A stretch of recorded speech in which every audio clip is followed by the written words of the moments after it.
Before we get into our textual analysis of Genesis 1:1 today, I want to introduce you to the Comprehensive Aramaic Lexicon, which is by far the most useful tool you will encounter for the analysis of the Aramaic Targums.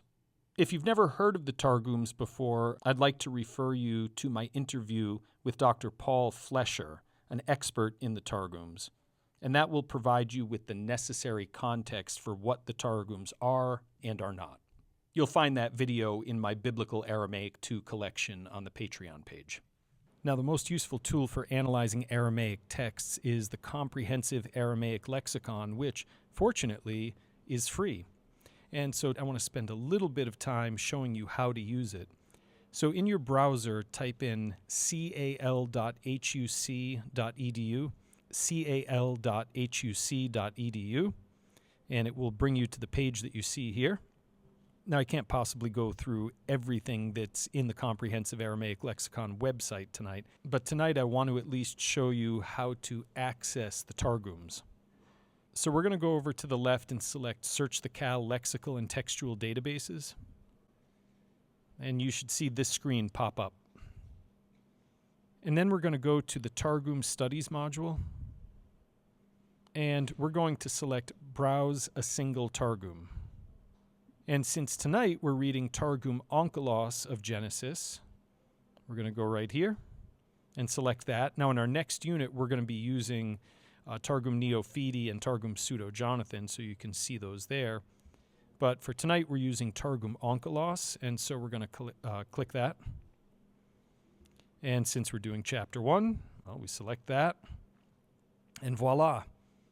One of the many cool things about the Comprehensive Aramaic Lexicon is not only are you going to get the text, but you're going to get variant readings from time to time, and everything is hyperlinked to the dictionary or to the lexicon. The first word in Genesis chapter 1, verse 1 is bakadmin, and if I select that, it brings us right to the lexicon.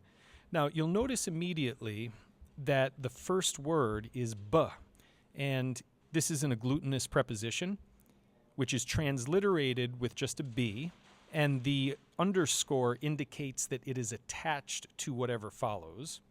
But then what about PO2? PO2, well, fortunately, we have the abbreviations. And so when we have PO2, it's a preposition with a pronominal suffix. Now, as we're going to see, it's not a pronominal suffix that's attached to ba. When we go back to the text, kadmin is most definitely not a pronominal suffix. And in fact, if we scroll down, we'll see that kadmin is an adverb. Now, on its own, we see that ba has a number of meanings: in, with, among, at, and so on. And notice that they give us the dialects in which ba is used. So with meaning 1, it says com. Now, if we go back to abbreviations, we see that com indicates common Aramaic. That is to say, it occurs in multiple dialects. So the Aramaic is going with previously, bara Adonai. Here you see the abbreviation for God's name, Yud Vav Yud, which is common. And bara, of course, is a third masculine singular suffix conjugation, meaning he created. So if we click on that, let's see what we get. So notice that they tell us that this root, bet resh yud, is a verb, and in this particular instance, it is in the G stem, which is to say the pe'al. It's the basic form, just like bara is in the Hebrew of Genesis 1:1. And if we go down to the lexicon, we see that it is common in Aramaic for bara to mean to create.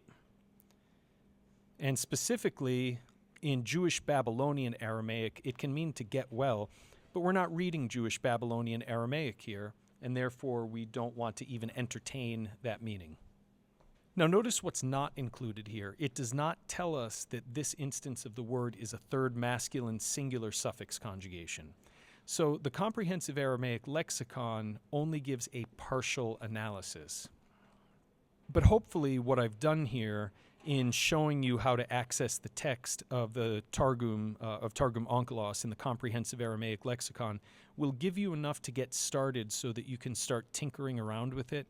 And then invariably in every intermediate to advanced level video that I create, I'll be referencing the cal and will show you new tricks and new features that can be used.